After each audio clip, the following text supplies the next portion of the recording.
오늘은 6월 5일 수요일입니다. 오늘장 내일장 2부 순서를 이어가겠습니다. 1부에서 좀 지수대가 많이 좀 하락을 했어서 좀 약간 우려스러운 마음으로 지켜봤는데요. 지금 오늘 장이 막 끝났습니다. 자, 오늘 지수 하락폭이 좀 더 커져가지고 좀 그렇습니다. 오늘 코스피가 30포인트가 빠졌네요. 30.32포인트가 하락을 했습니다.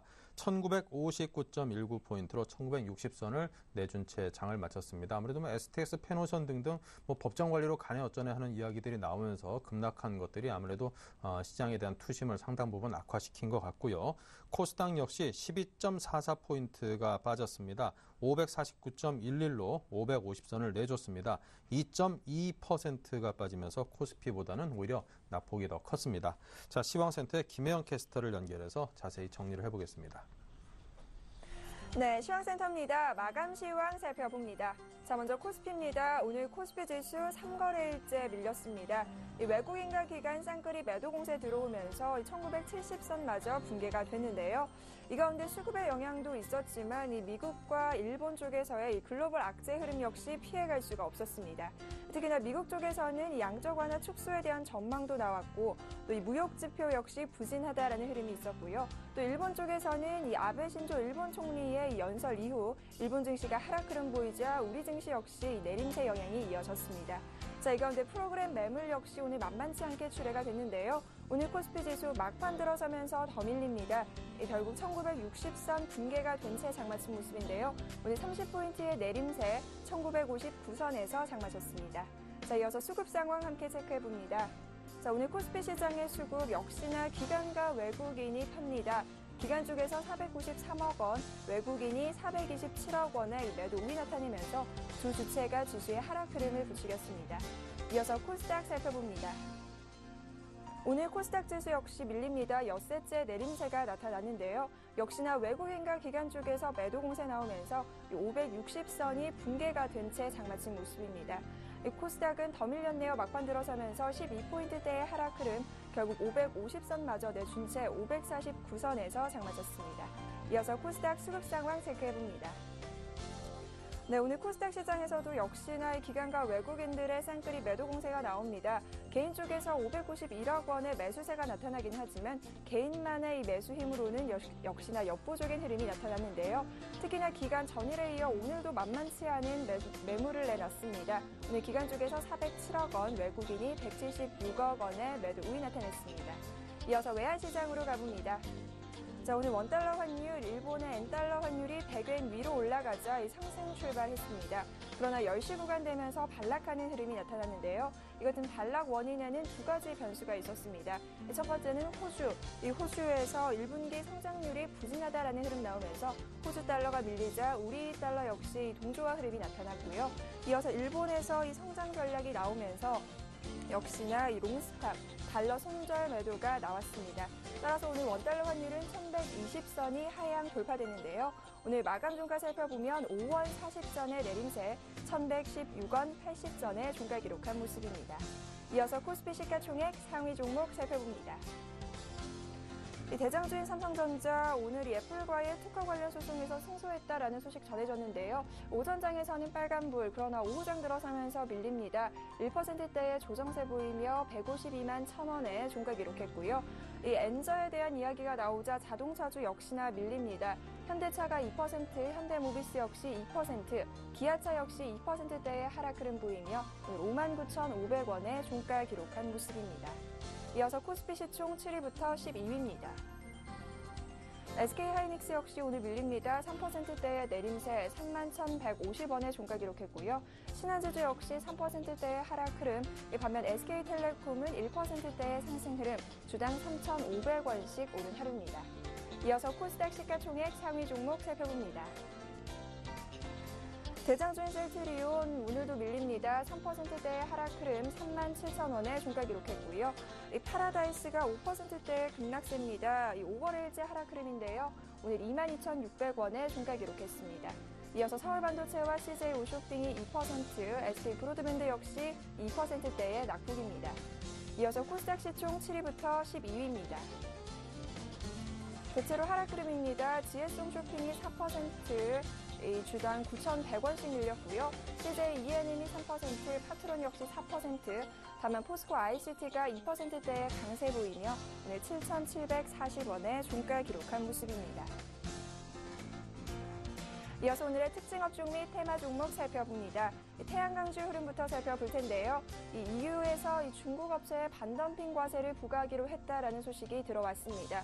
이 오전장에서는 상승세가 강하게 나타났는데 이 오후장 들어서면서 결국은 혼조세로 장마친 모습입니다. OCI와 오성 LST는 1%대의 상승세를 지켜나갔고요. 신성 솔라에너지와 KCC, 웅진에너지는 차익 실현 매물 나오면서 1% 내외의 하락으로 장마친 모습입니다.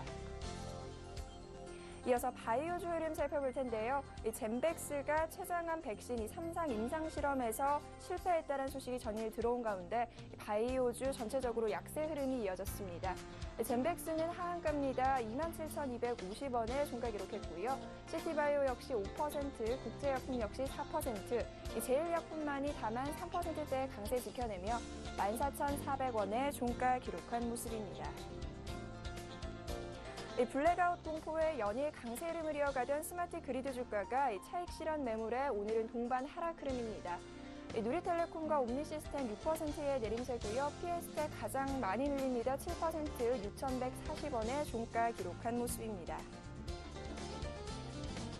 이어서 저출산 관련주 흐름 살펴보겠습니다. 오늘 정부에서 보육 정책에 대한 이야기가 나오면서 수혜 기대감이 들어왔습니다. 이 육아휴직 제도를 확대하고 또 직장 어린이집의 설치 규제 역시 완화한다라는 이야기가 나왔는데요.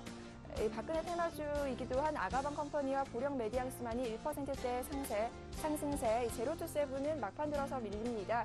약세 흐름 보이며 15,000원의 종가 기록한 모습입니다. 이어서 상투사주 살펴보겠습니다. 정부에서 고용률 70%를 위한 로드맵을 발표했다는 소식과 함께 오늘 상승세가 이어졌는데요.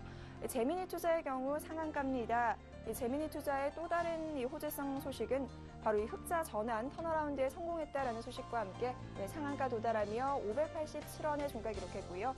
반면 대성창투와 에이티너 인베스트는 차익 실현 매물이 좀 강하게 나온 모습입니다. 4%대의 내림세, 다만 엠벤천 투자와 우리기술 투자는 4%대의 강세 지켜나가며 장마친 모습입니다. 이어서 또 짚어봐야 할 부분 바로 STX 그룹스입니다. 이 지분 매각 소식이 또다시 들어오면서 오늘도 동반 하락 흐름이 이어졌는데요. 막판 들어서면서 더 밀린 모습입니다. STX와 STX 페노션이 하한가, ST엔진 역시 거의 하한가 수준으로의 밀림세입니다. 오늘 3,450원의 종가 기록했고요. 이어서 STX 조선해양 역시 9%대의 급락 흐름, 3,135원의 종가 기록한 모습입니다. 전일 회장의 사망 소식에 하한가까지 밀렸던 테라리소스와 예당, 오늘도 이틀째 하한가입니다. 어제 예당 흐름부터 볼 텐데요. 오늘 165원씩 주당 밀립니다. 950원의 종가 기록한 모습이고요. 이어서 테라리소스 함께 살펴볼 텐데 역시나 하한가입니다. 주당 132원 밀리며 748원의 종가 기록한 모습입니다. 자, 이어서 루미마이크로 살펴볼 텐데요. 오늘 유상증자 소식이 전해졌습니다. 130억 규모의 유증 소식 나오면서 급락세 이어졌습니다. 막판 들어서면서 더 밀립니다. 거의 하한가 수준까지 내려앉았는데요. 주당 520원씩 밀리며 3,300원의 종가 기록한 모습입니다. 이어서 BS 금융지주입니다. 이장호 회장이 퇴진 의사를 밝힌 후 낙폭이 확대되며 오늘 7%대의 급락세입니다. BS금융지주는 오늘 주당 1,200원씩 밀리며 14,500원의 종가 기록한 모습입니다. 지금까지 시황센터 김혜영이었습니다.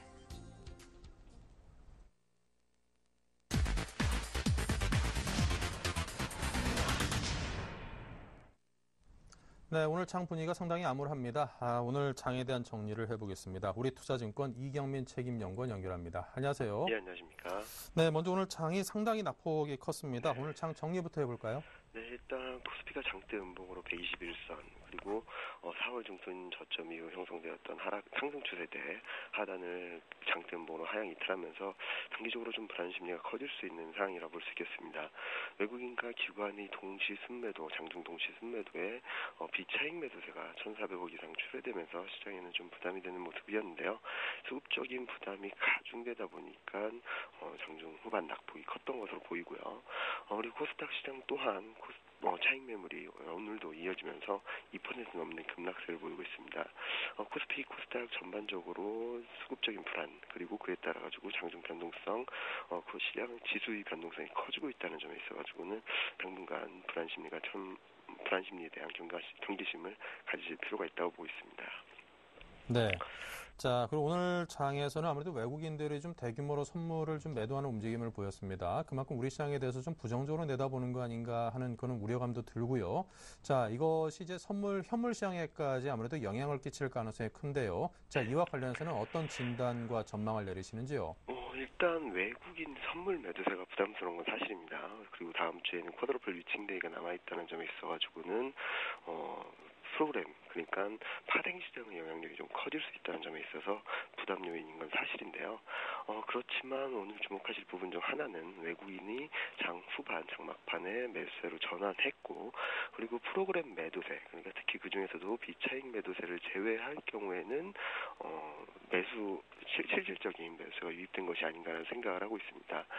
이런 엇갈린 흐름은 내일 우리나라 시장이 휴일을 앞둔 데다가 미국에서는 베이지북 발표, 그리고 유럽 같은 경우는 22 통화정책 회의가 예정되어 있는 등 최근 시장 흐름이라든지 경기 흐름, 그리고 양적 완화 이슈에 대한 어느 정도의 가이드라인을 볼 수 있다는 측면에 있어가지고 시장 자체의 흐름을 좀 방어하려는, 그러니까 단기 변동성에 좀 해지하려는 흐름이 아닌가라는 생각을 하고 있고요. 이런 관망 심리가 짙어질 수 있는 상황 속에 매물 압력이 커짐에 따라서 단기 변동성은 좀 크게 확대되었다는 점은 좀 부담스럽긴 하지만 엔달러 환율이 이 와중에 99.5엔까지 하락했고, 그런 가운데 있어가지고 이번 주 말까지 큰 흐름이 변화만 되지 않는다면, 그리고 미국 쪽에서 큰 변동성이 급격한 변동성이 확대되지만 않는다면은 코스피는 빠르게 제자리를 찾아가지 않을까라는 기대를 하고 있습니다. 네. 자, 일단은 장 자체가 일단 이렇게 좀 매도세로 지금 전환이 된 듯합니다. 지금 코스피 기준으로 해서 4거래일째 지금 하락을 하고 있고요. 자, 그런데 오늘 수급적인 측면으로 놓고 보자면 이제 기관이 좀 많이 팔고 외국인은 그다지 적극적으로 내다 팔지 않았기 때문에 수급적인 측면까지도 아직 그렇게 악화된 것은 아닌 거 아닌가라는 그런 현물시장에서는 그런 생각도 듭니다. 자, 오늘 코스피가 이처럼 하락한 그 배경에 대해서 좀 짚어주시고요. 이런저런 점들에 대해서 우리 투자자분들이 우려가 크니만큼 여러 가지 좀 이야기를 들려주십시오. 일단 시장 흐름 자체에 있어가지고 121선을 하회하고 201선에 바짝 맞닿아 있다는 점에 있어가지고는 지지력 테스트하고 분위기를 반전시키기까지는 좀 더 시간이 필요하지 않나라는 생각을 하고 있습니다. 그렇지만 지금 현재 보자면은 펀더멘털적인 요인이 크게 변화돼서 시장이 급락을 했다기보다는 수급적인 변수에 의해서, 그러니까 관망 심리가 굉장히 짙어진 상황에서 매도 압력이 커지면서 더욱 변동성이 커지는 그런 양상을 보였다는 측면을 감안하실 필요가 있지 않나라는 생각을 하고 있고요.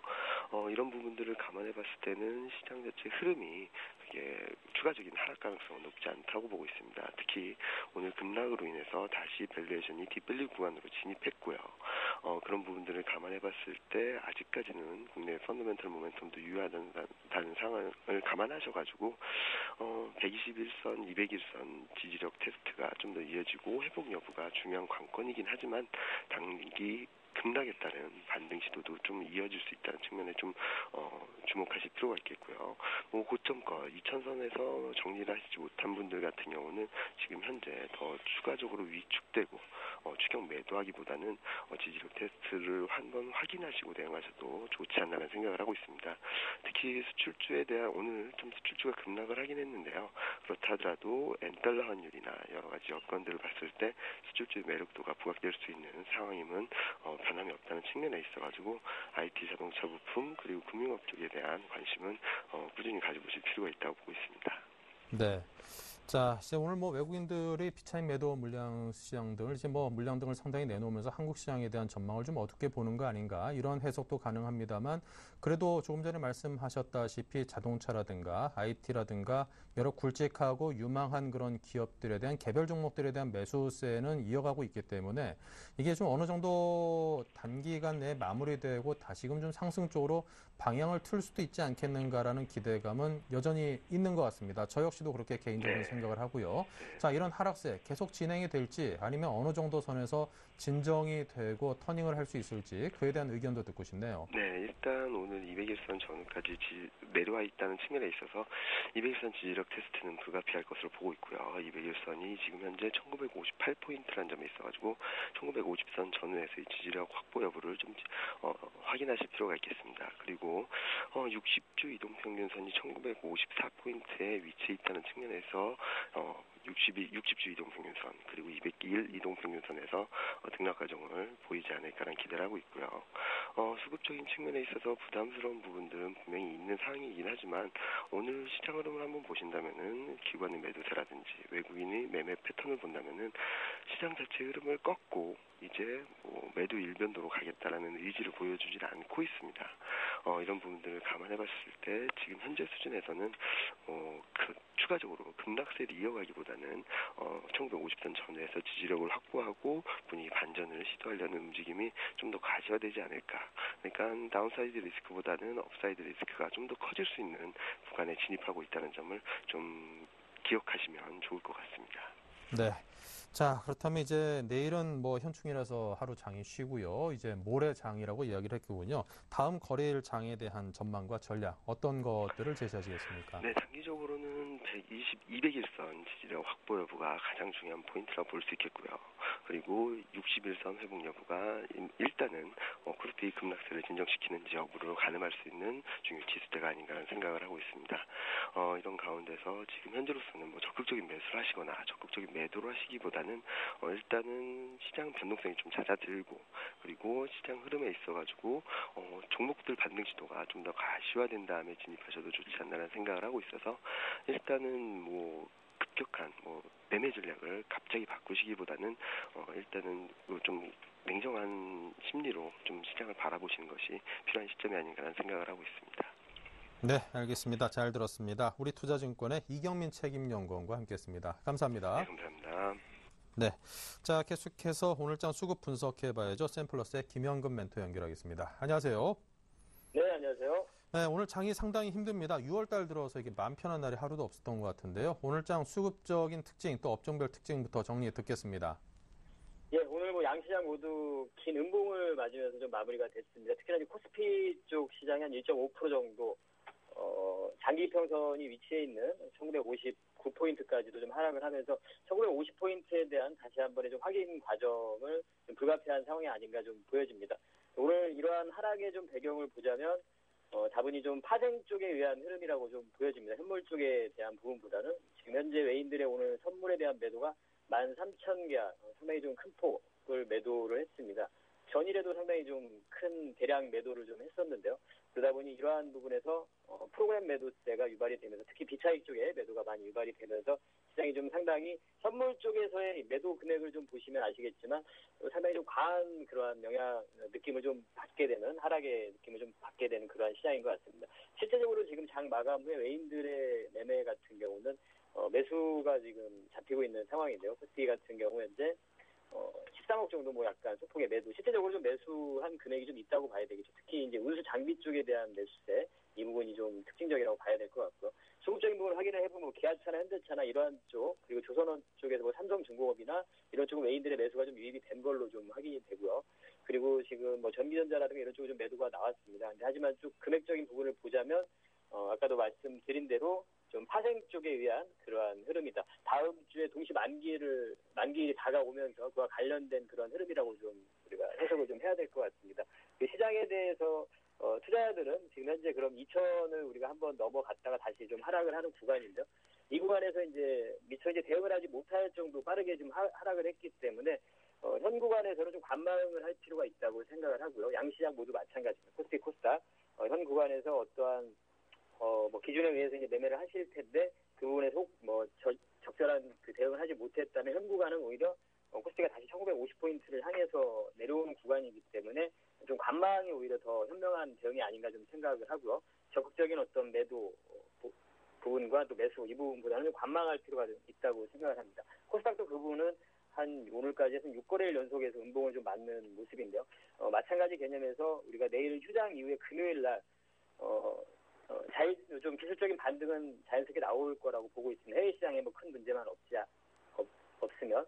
그래서 기술적인 반등의 흐름을 좀 보고 확인을 하고 그때 좀 대응을 좀 결정할 필요가 있다고 생각을 하고요. 어쨌든 결과적으로 현 구간에서는 적극적인 어떤 매수보다는 좀 관망을 할 필요가 있다고 좀 생각을 합니다. 다시 한 번에 우리가 또 매수를 조율해야 되는 구간이라고 좀 생각을 하고 약간의 변화는 분명히 우리가 좀 인지를 해야 되겠죠. 코스닥 쪽에 기존에 강했던 중소형주의 그러한 흐름에서 대형주의 어떤 민감주들 이쪽에 토체의 좀 변화 구간 이런 부분을 좀 고려를 해야 되는 그런 시기인 것 같습니다.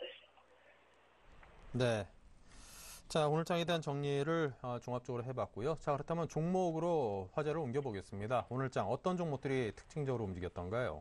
예, 이 시장 얘기와도 좀 연결이 될 것 같은데요. 특징 종목으로는 삼성중공업 그리고 코스닥의 뭐 ICD라는 종목 그리고 젠백스라는 종목 어제부터 아마 좀 이슈가 된 종목일 것 같은데요.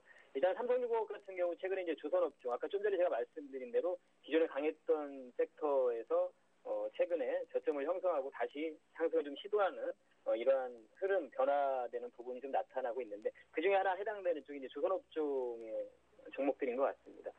최근 현대미포조선이 상당히 강하게 올라왔었고 삼성중공업 어제 같은 경우 현대중공업 같은 경우도 강한 반등의 흐름을 좀 보여줬었는데 바로 하반기로 갈수록 업황에 대한 개선 기대감 이러한 좀 이유들이 좀 붙고 있는데요. 그 부분은 좀 맞는 얘기라고 보고요. 실제적으로 수주 부분이라는 게 이런 부분 증가를 좀 확인을 할 수 있고 수주 금액 부분도 작년보다 좀 올해 더 증가되는 부분을 좀 확인을 할 수가 있습니다. 그래서 현재 지금 조선업종의 종목들이 이러한 저점을 형성하고 좀 반등을 시도하는 이러한 구간인 것 같습니다. 물론 이제 추세적인 상승을 논하기에는 아직은 분명히 이른 구간이지만 추가적인 반등의 흐름은 좀 가능하지 않나 보여집니다. 그러한 부분은 시장의 흐름과 좀 연동을 시켜서 기존에 강했던 이를테면 뭐 제약주라든가 이런 쪽이 지금 꺾이는 현상들이 나타나고 있습니다. 그런 데 꺾이고 있고 한동안 고생을 많이 투자들 고생시켰던 이러한 조선주라든가 뭐 자동차도 마찬가지고 이러한 섹터들이 서서히 좀 반등을 시도하는 구간을 보여주고 있기 때문에 이러한 쪽도 추가적인 반등이 가능하다고 생각합니다.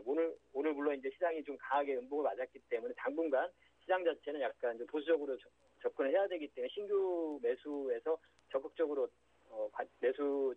매수 관점으로 말씀드리기는 좀 어렵지만 좀 관심을 가질 수 있는 시기라고 생각을 하고 추가적으로 시장이 좀 하락하고 1950포인트에 근접할 때 이러한 종목들의 흐름과 같이 맞물려서 약간의 하락을 더 보여준다면 조정을 보여준다면 그때 충분히 좀 관심을 가지고 추가 반등을 좀 노릴 수 있는 그러한 종목이라고 좀 판단을 하고 있습니다. 그래서 조선업종에 대한 부분을 좀 말씀드리면서 삼성중공업을 말씀드리고요. 그다음에 이제 ICD 같은 경우도 오늘 장에서 단연 돋보이는 종목인 것 같습니다. 최근에 시장의 흐름과도 크게 연동되지 않고 강한 흐름을 좀 보여주고 있는 것 같습니다. 물론 이제 보유자들 같은 경우 박스 안에 갇혀있기 때문에 뭐 큰 변동은 그다지 느낌이 없을 텐데요. 바로 이제 OLED 부분이죠. OLED 투자 부분이 삼성과 LG에서 그동안 작년에 지원됐던 부분 올해 10조 원까지도 두 기업 합쳐서 한 10조 원까지도 전망이 예상이 됩니다. 본격적으로 올해 OLED의 성장기에 좀 접어드는 그런 시기가 되지 않을까 좀 판단을 하고요. 일전에 뭐 소재 관련해서 원익 IPS가 상당히 강하게 좀 상승을 했었고 지금 이제 장비 쪽입니다. ICD 같은 경우는 장비 쪽인데 아직까지 큰 움직임은 없지만 우리가 충분히 관심을 좀 가질 수 있는 2013년도 올해 좀 관심을 가지고 좀 볼 수 있는 그런 종목인 것 같습니다. 그래서 현재 지금 코스닥 쪽에서는 이러한 OLED 장비라든가 또 반도체 쪽 이런 쪽도 좀 관심을 가질 수 있는 그런 구간인 것 같습니다. 역시 이제 IT 쪽에 해당이 되겠네요. 그다음에 이제 세 번째 종목으로는 젠백스 이 종목은 전일에 이제 하한가 임상 3상에 실패했다는 이런 결과로 해서 저하한가가 가면서 투자자들 같은 경우 이제 대응을 못하는 그런 구간이 돼버렸는데 오늘 같은 경우도 전혀 대응을 할 수 없는 구간이 돼버렸는데 내일 정도면은 다음 거래일 금요일 정도면 한가가 좀 풀리지 않을까 생각이 드는데 그럴 때 좀 반등이 나올 때 조금 좀 매도하는 그러한 의견을 좀 제시를 해드리고 싶습니다. 임상 3상이 실패가 돼서 항암제가 아닌 항염제 쪽으로 약간 변경이 돼서 계속 얘기가 나오고 있지만 이 주가가 상승한 이유 자체가 없어지게 된 겁니다. 그렇게 되기 때문에 좀 막연한 기대감을 가지고 좀 보유를 한다기보다는 한가가 풀리고 할 때 반등이 좀 나올 때 그럴 때 좀 조심을 해야 되지 않나. 그리고 이 종목에서 우리가 볼 수 있다시피 최근에 셀트리온이 먼저 시작이 됐었고요. 바이오 쪽에 대한 어떤 투자 심리에 대한 위축 부분 그리고 우리가 좀 확실하게 좀 확인할 수 없는 부분에 대한 막연한 기대감으로 오르는 이런 종목들에 대한 좀 투자의 해야 된다는 이런 부분을 좀 보여주는 것 같습니다. 그래서 이 종목이 바이오 쪽에 대한 최근 좀 조정 구간이 나타나면서 하락 구간이 나타나면서 투자에 대한 유의 부분을 좀 우리가 상기를 다시 한번 해야 되는 그런 구간인 것 같습니다. 특징 종목 이렇게 정리해드리도록 하겠습니다. 네, 삼성중공업, ICD, 그리고 좀 어려움을 벗어나지 못하고 있는 젠백스, 이렇게 해서 오늘 세 종목을 특징주로 정리를 해봤습니다. 김영근 멘토와 함께했습니다. 감사합니다. 예, 감사합니다.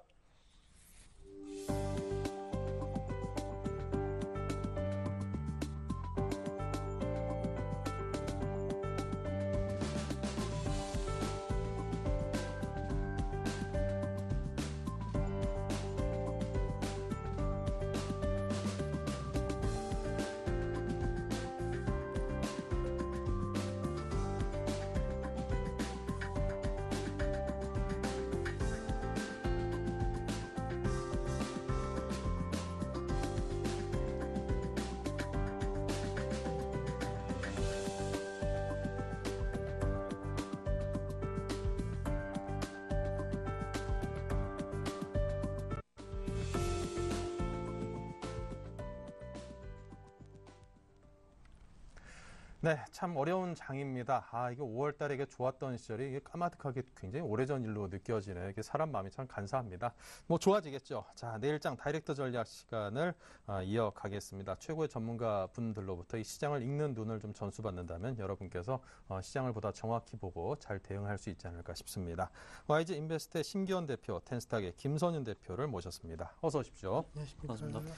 네, 자, 이 두 분의 다이렉트 전략 어떤 것들인지 화면으로 먼저 보죠. 네, 주식을 살까 종목선정법은 뭘 살까이고요. 네, 심기원 대표께서는 당분간 조정에 초점을 두자, 소엽종 부각 가능성에 주목하자, 종목은 메디톡스입니다. 김선윤 대표는 지수 바닥을 확인한 후 진입할 필요가 있다. 2분기 실적주 매수 전략을, 종목은 일부에서도 나왔었는데 포스코 ICT를 꼽았네요. 네, 두 분의 다이렉트 전략을 살펴봤습니다. 먼저 주식을 살까에 대해서 심기원 대표께서는 당분간 조정 가능성에 좀 초점을 두자. 그만큼 시장이 좀 어려울 수 있다라는 그런 가능성을 말씀하시는 것 같습니다.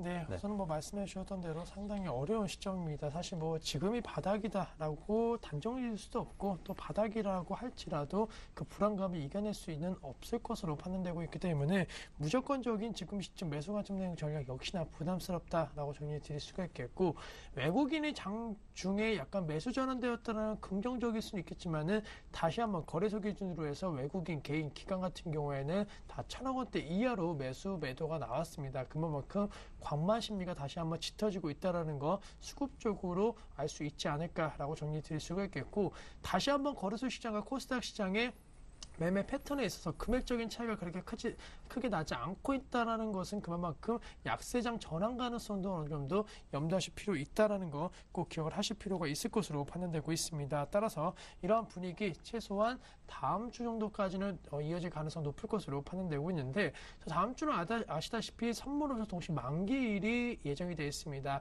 사실 올해 들어갔고 이 선물옵션 동시 만기일 혹은 옵션 만기일 날 불안감도 많이 컸지만은 그 불안감을 이겨내고 약간의 긍정적인 모습 보였다는 거, 다시 한번 기대감을 가질 수 있겠지만은 외국인들의 포지션 변화에 따른 약간의 프로그램 매물 청산 가능성이 그 어느 때보다도 높아지고 있는 것이 사실이기 때문에 수급적인 불확실성이 계속적으로 남아 있다라고 한다면은 지수는 상승보다는 하락 쪽에 무게가 쏠릴 가능성이 있다라고 정리 드릴 수가 있겠고, 일본 정부에서 지금 엔화 정책에 대한 방향성을 정확하게 지금 제시를 해주고 있지 못합니다. 물론 일본 정부 쪽에서는 강한 경제 활성화 움직임을 내비치고 그 의지가 강한 것을 계속적으로 나타내고 있지만은 그러한 부분이 시장에 있어서는 반영이 상당히 잘 되고 있지 않다는 측면, 1차적인, 2차적인 그런 발언 이후의 발언과는 약간 다른 양상 속으로 시장의 분위기가 형성이 되고 있기 때문에 엔화에 대한 약세 흐름 혹은 강세 흐름, 이것이 중요한 것이 아니고 엔화에 대한 흐름이 방향성이 결정돼야지만이 그에 따른 수혜 업종, 피해 업종을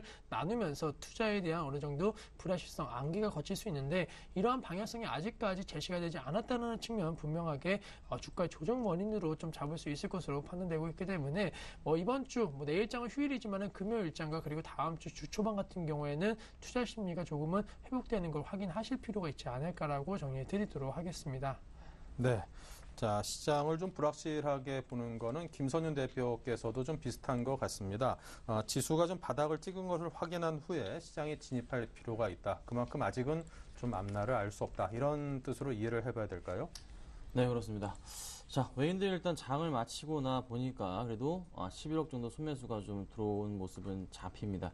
하지만 기관들의 매도세가 3일째 좀 강하게 들어오고 있는데 바닥을 조금 확인할 수 있는 포인트 자체를 좀 말씀을 드려보자면 지수가 좀 반등을 줄 때 만약에 이제 금요일 같은 경우에 오늘 코스피 지수가 1.5% 정도 이제 급락을 했는데요. 0.5% 이상의 상승폭으로 시작할 경우에는 분명히 조금 지수가 어느 정도 반등을 회복을 해주면서 금요일 같은 시장 570% 정도까지 갈 수 있는 부분이 있습니다. 자, 그렇다면은 시장 상황에서 반등을 주는 포인트와 더불어서 외인들의 매수가 오늘 장에서 들어왔는데요. 소폭이나마 들어왔고 기관들이 매수로 전환되는 부분에 있어서는 반드시 조금 접근이 필요한 시점인 것 같습니다. 확실하게 바닥을 확인하시고 그러니까 지수의 반등을 확실하게 체크하시고 들어가셔야 되는 건 당연히 첫 번째 원칙이라 말씀을 드릴 수가 있겠고 그 다음에 이제 보셔야 되는 부분은 수급적인 측면 자체가 해결이 되는지에 대한 부분을 꼭 놓치지 마시고 좀 보셔야 됩니다. 자, 지금 보실 때 지금 뭐 새롭게 이제 여러 가지 정치적으로나 그 다음에 뭐 수급적으로나 외국인들의 도움은 받고 있는 건 사실입니다. 하지만 지수는 3일 동안 이렇게 급락해주던 흐름이 나타나는 걸 봤을 때는 당분간의 흐름 자체가 다음 주 내내까지 동시만기 이전일까지 조금은 이런 보합세를 유지하지 않을까 하는 생각이 듭니다. 그래서 한 1970에서 1980% 정도의 장세를 다음 주까지 좀 보여주지 않을까라는 판단이 들고 있는데요. 이 1959포인트에 대한 부분은 60이 깨진 부분에 대해서는 저점 어느 정도 이제 PER 자체도 굉장히 조금 매력적인 구간대이기 때문에 더 이상의 좀 하락폭이 아닌 외인들의 매도세가 좀 들어오고 풀이가 되고 있고 금요일 같은 경우에도 좀 더 추가적인 매도세가 좀 들어오지 않을까 판단이 됩니다. 자, 코스닥 같은 경우도 마찬가지입니다. 자, 코스닥 550포인트 깬 549포인트 현재 상황을 좀 보여줍니다. 자, 박근혜 정부의 신서 정책 육성 그리고 중소기업 규제 완화 정책 등 굉장히 좋은 이슈가 많습니다. 자, 그럼에도 불구하고 기관들 지금 차익 매도 물량 굉장히 거칠게 지금 뱉어내고 있단 말이죠. 기관들이 지금 6일 연속 매우 강하게 뱉어내고 있고요. 외인들도 5일 연속으로 동시 순 매도가 5일 이상씩 지금 이어지고 있는 상황입니다. 연기금에서도 지금 3일 연속 나와주고 있는데 이 포인트 자체 반드시 펀더멘탈적인 측면이 변화가 된 건 아니기 때문에 다시 들어옵니다. 다시 들어오는데 제가 볼 때 연말까지는 충분하게 코스닥 같은 경우가 600포인트는 갈 수 있다고 판단이 되는 부분이 있습니다. 지금 상황에서 뭐 차트를 보면서 좀 말씀을 좀 드려보자면요.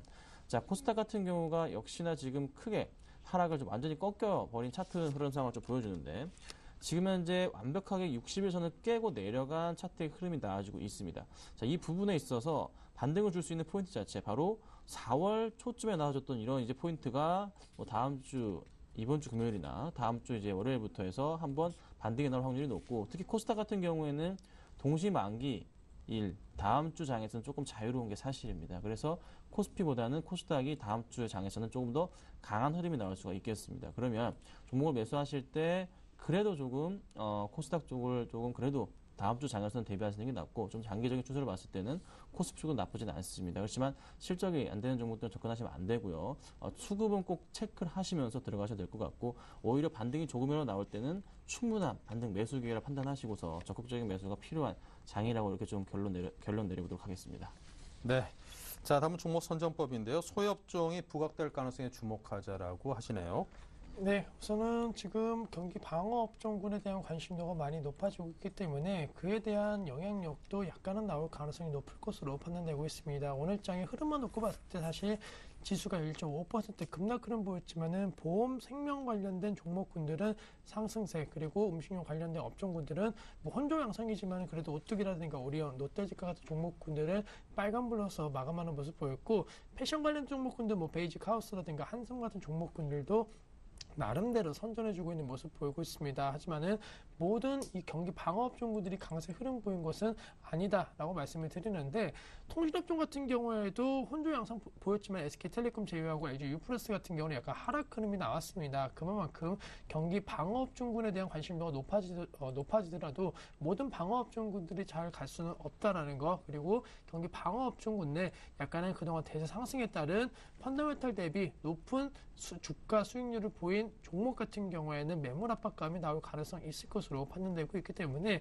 지수에 대한 부담감은 그대로 그 종목에 있어서도 부담감으로 작용할 가능성이 높다라는 거 기억을 하자라고 정리해 드릴 수가 있겠고, 지금 시점 시장이 1960포인트 아래에서 움직이고 있는데, 만약에 재차적으로 좀 시장이 어느 정도 안정화된다라고 한다면 다시 한번 경기 민가업종을 중심으로 해서는 약간 순환매적인 성격은 빠르게 뛸 가능성이 높을 것으로 판단되고 있습니다. 전기전자 업종에서 만약에 이 상승세가 시작되었다라는 전제 조건을 단다라고 한다면은 자동차가 그 바톤을 이어받았고, 최근에는 건설업종 같은 경우도 시장 대비 강세 흐름 보이면서 그런 모습 보였고, 또 어제장 같은 경우 조선업종도 마찬가지로 약간은 시장 대비 그리고 경기 민가업종을 중심으로 해서의 상대적인 강세 흐름 보였기 때문에 경기 민가업종군들이 만약에 상승한다고 하더라도 모든 업종군들이 다 올라가시는 거 아니고 순차적으로 약간은 돈의 흐름에 따라 갖고 올라갈 가능성 높을 것으로 판단되고 있습니다. 따라서 경기 민가업종군들 무조건 쳐다보지 말자라는 것은 아니기 때문에 바닥을 다지는 과정 속에서 움직임을 약간 체크하실 필요가 있지 않을까라고 정리해 드릴 수가 있겠고, 전략에 있어서는 역시나 업종에 있어서 우려감이 큰 종목군들이 상당히 많아지고 있습니다. 사실 어제장 같은 경우에는 바이오 관련된 종목군들, 또 오늘장 같은 경우에는 해운 관련된 조선 관련된 업종군들이 바로 그런 흐름 속에서 동반 급락세를 보이고 있는 흐름을 많이 보이고 있는데, 그 중에 있어서도 모든 업종이 안 좋다고 하더라도 모든 종목군들이 다 안 좋은 것은 아닙니다. 그 중에서도 특출나게 어느 정도 실적을 내는 기업도 있을 수도 있고, 혹은 실적은 큰 폭은 내지 못하더라도 어느 정도 안정화된 재무 구조를 갖고 있는 종목군들이 상당히 눈에 띌 수가 있기 때문에 그러한 부분에 있어서는 조정신마다 매수 관점 대응 전략 필요할 수 있을 것으로 판단되고 있고, 그러한 종목에 있어서는 역시나 섹터라든가 재무제표 혹은 수요층의 얼마나 탄탄한지를 체크하실 필요가 있을 것으로 판단되고 있습니다. 따라서 어려운 장이지만은 오히려 기회도 엿볼 수 있다는 측면을 한 번쯤 생각해 보실 필요 있는 그런 시점이다라고 정리해 드리도록 하겠습니다. 네. 자, 그리고 2분기 실적주를 좀 매수 위주로 매수를 해보자, 이런 내용을 준비하셨군요. 네, 6월 달입니다. 자, 선물옵션 동시 만기일 끝나고부터는 당연히 이제 주목하셔야 될 종목들 실적주입니다. 당연히 시장에서 다시 한번 이슈로 떠오를 테고요. 2분기 때 실적 개선, 이 확실한 종목들 위주로 반드시 지금부터 준비를 하셔야 됩니다. 자, 그렇다면 다음 주가 어느 정도 동시 만기일이기 때문에 굉장히 매수할 수 있는 가장 좋은 타이밍이 이게 지금 시점이 됩니다. 그래서 제가 말씀을 드리는 부분이고, 수급적으로 먼저 개선되는 부분, 지금 지수 자체가 굉장히 또 떨어져 버렸기 때문에 가격적인 메리트까지 발생을 한 시점이거든요. 좋은 기회라고 판단을 하셔야 됩니다. 그렇다면 지금 만약에 굉장히 많이 조금 종목별로 물려 계신 분들, 손해가 심하신 종목들을 살펴보시는데, 개인적으로 가지고 계신 종목들 전부 다 조금 2분기 실적에 대한 부분을 좀 확인을 해 보십시오. 자, 실적이 조금 좋지 않다 그러면은 지금의 하락폭에서 너무 두려워하지 마시고 정리를 하고 나서 실적이 좋은 종목으로 갈아타시는 전략이 맞습니다. 오히려 더 빠른 상승을 줄 수 있기 때문인데요. 그렇다면 코스닥 같은 경우가 지금 550포인트인데 충분하게 제가 보건대 연내까지는, 올 연말까지 안으로는 600포인트 이상은 좀 도달하지 않을까 판단이 됩니다. 정부의 정책도 마찬가지고 크게 이제 아까 말씀드렸던 펀더멘탈 변화가 있냐, 그것도 아니란 말이죠. 단지 기관들의 차익 실현 물량이 나왔을 뿐입니다. 그러면 차익 실현 물량이 어느 정도 마무리가 된 시점부터 해서는 다시 한번 반등을 줄 겁니다. 그 시점이 선물옵션 동시만기가 끝나는 그 다다음 주부터가 확실하게 다시 한번 지수 자체가 갈 수 있는 포인트가 되지 않을까, 늦어도 6월 말 정도가 되지 않을까 판단이 됩니다. 그렇다면 다음 주부터 금요일부터는 꾸준하게 종목들 매수하셔야 되고요. 2분기 실적이 좋은 업종들, 당연히 IT 업종과 자동차, 전차군단 쪽, 그리고 또 하나 코스닥 쪽으로 조금 관심 있게 보실 필요가 있어 보입니다. 확실히 코스피도 좋지만서도 동시만기 상황에서는 코스피보다는 코스닥이 단기적으로 좀 더 매력적이기 때문에 좀 더 그 시점을 좀 더 작은 중소형주 위주로 해서 담으시고 생각하시는 게 좀 가장 안전하고 좀 더 이제 수익 측면에서도 낫지 않을까, 이렇게 말씀드려보겠습니다. 네. 자, 계속해서 두 분의 전문가는 이런 시장 상황에서 어떤 종목에 긍정적인 접근을 하실런지 상당히 궁금합니다. 자, 먼저 심기현 대표께서는 메디톡스군요. 네, 우선은 메디톡스 같은 경우에는 바이오 관련주다라고 정리해 드릴 수가 있겠고, 사실 바이오 관련된 젠백스에 대한 악재 영향이 어제장까지는 상당히 좀 강하게 작용하는 모습을 보였습니다. 또한 그 이전에 셀트리온 관련된 루머라든가 바이오 관련된 종목군에 대한 인식이 많이 안 좋아졌지만은, 메디톡스 같은 경우에는 그러한 바이오 관련된 루머와 관련된, 그리고 여러 가지 악재와 관련된 종목과는 약간 다른 섹터의 바이오 관련주다라고 말씀드릴 수가 있겠고, 무엇보다도 지금 바이오 시밀러 관련된 부분에 있어서 어떠한 질병 치료제 관련된 종목 같은 경우는 상당히 리스크가 많이 작용하고 있는 것이 사실입니다. 아무래도 임상 실험이라든가 이러한 부분, 사실 실패가 어떻게 본다라고 한다면 당연한 걸 수 있다라는 것을 생각해 본다라고 할 때 시장의 반응이 상당히 어느 정도 분명하게 좀 극과 극으로 갈리고 있는 모습 보이고 있는데, 어쨌든 간에 시장의 인식은 한 번의 성공 그리고 한 번의 실적 기대감을 가질 수 있다라는 것을 약간은 과대망상 속에서 지금 작용을 하기 때문에, 그러한 부분을 생각해 본다라고 한다면 역시나 리스크는 분명히 있다라고 정리해 드릴 수가 있겠고, 치료제와 관련된 부분에 있어서 어느 정도 상용화가 되고 그리고 대중화가 되고 그에 따른 실적이 나오기까지 상당히 오랜 기간이 걸린다라는 것을 놓고 봤을 때, 그동안 고령화 사회에 따른 여러 가지 호재성 재료라든가 수혜주를 찾기 급급했던 나머지 약간은 셀트리라든가 젠버스 관련된 종목군들이 약간은 피해주로서 지금 시점 분류가 되고 있다라고 정리해 드리겠고, 메디톡스는 바이오 관련된 업체지만 정확하게 말씀드리면은 피부 미용과 관련된 제품 생산을 하고 있는 업체다라는 거, 그리고 전체적으로 임상 실험이라든가 이러한 부분이 다른 종목 대비해서 상당히 빠르게 진행이 될 수 있고, 그 영향력도 상당히 지금 시점 가파르게 나타날 가능성이 높을 것으로 판단되고 있습니다. 또한 이미 어느 정도 신제품에 관련된 부분에 있어서 임상 실험을 마쳤다라는 것을 긍정적으로 생각해 보실 필요 있을 것으로 판단되고 있기 때문에, 이러한 종목군들의 하락 흐름과 함께 동조 하락세를 보였던 메디톡스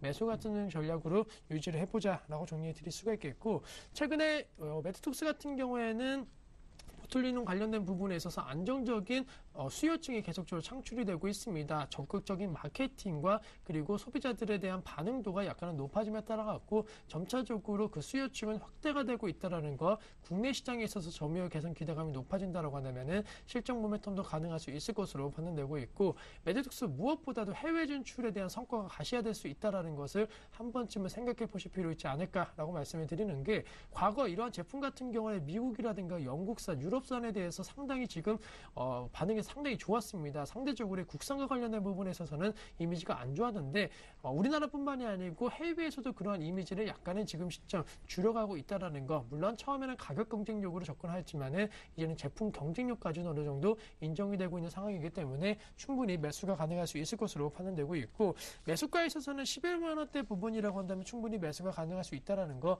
오늘 0.09% 소폭 하락 흐름 보였는데 내일장도 약간 불안한 장세 나옴에 따라 갖고 11만 원대까지 내려왔을 때 그때 매수하시는 전략도 충분히 유효하다. 그리고 이 가격대 매수하셨다라고 한다면은 12만 5천 원대까지의 목표 주가 설정 가능할 수 있을 것으로 판단되고 있습니다. 따라서 일주일에 대한 전략은 아니더라도 한 2에서 3주 정도 전략을 세운다라고 한다면은 12만 5천 원대까지 목표가 설정 가능하다라는 거 기억을 하자라고 정리해드리겠고, 10만 원 라인은 쉽게 깨지지는 않을 것으로 판단되고 있습니다. 하지만 10만 원 라인이 만약에 강하게 이탈된다, 이 종목의 문제일 수도 있겠지만은 결론적으로 그때는 시장의 충격이 상당히 커질 수 있다라는 점을 감안했을 때 메디톡스라도 손절가에 있어서 10만 원 라인은 정확하게 지키시는 전략 필요하지 않을까라고 정리해 드리도록 하겠습니다.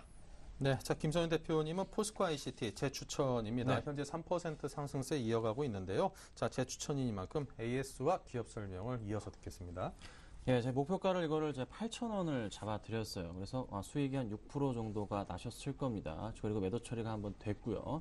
자, 그 다음 다시 재추천을 드리는데, 지금 시장 대비해서 굉장히 좀 양호한 흐름을 오늘 또 보여줍니다.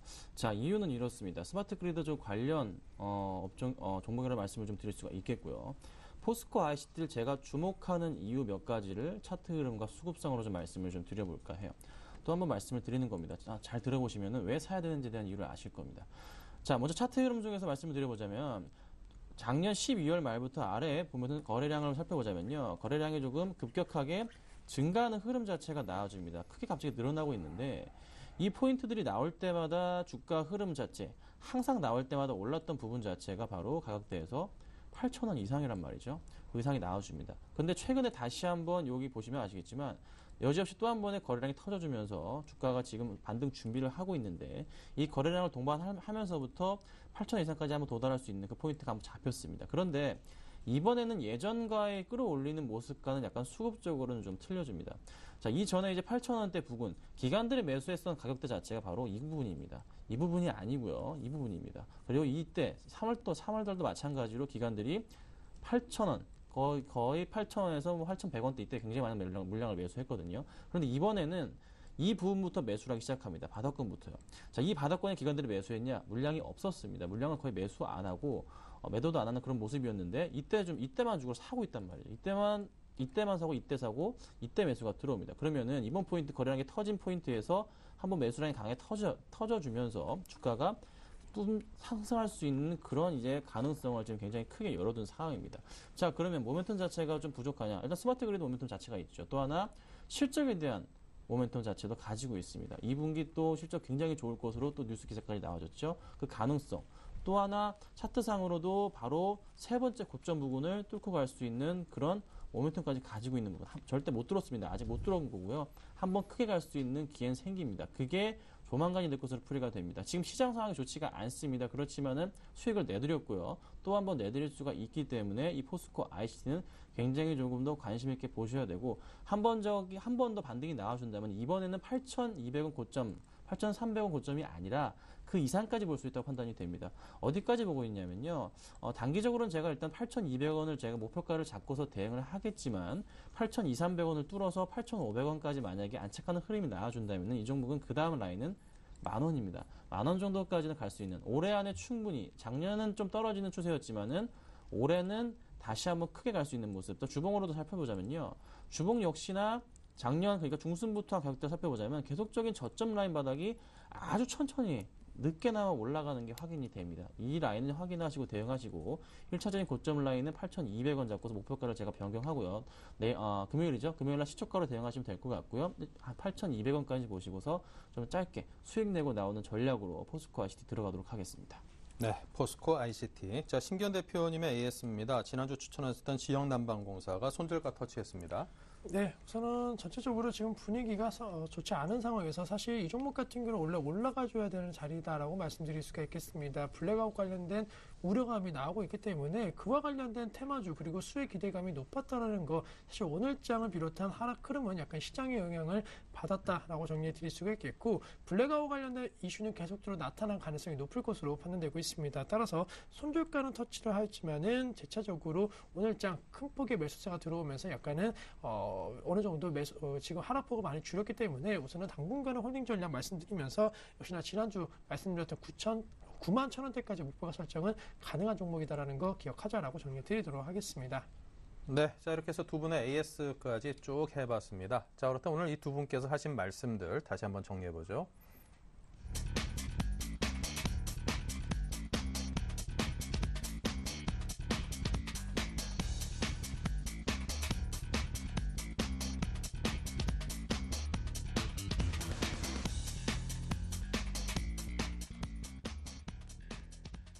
네, 오늘은 신기원, 김선영 두 분 전문가와 함께 다이렉트 전략을 함께 짜봤습니다. 오늘 말씀 감사합니다. 감사합니다. 네, 이렇게 해서 오늘장 내일장 수요일 순서 여기서 마치고요. 내일은 현충일입니다. 우리 국가와 민족을 위해서 많은 것들을 희생하신 분들을 위해서 기리는 날이니만큼 여러분께서도 그 의미를 좀 되새긴 채 하루를 잘 보내시길 바라고요. 금요일 날 다시 힘 있는 모습으로 뵙겠습니다. 금요일 날 뵙겠습니다.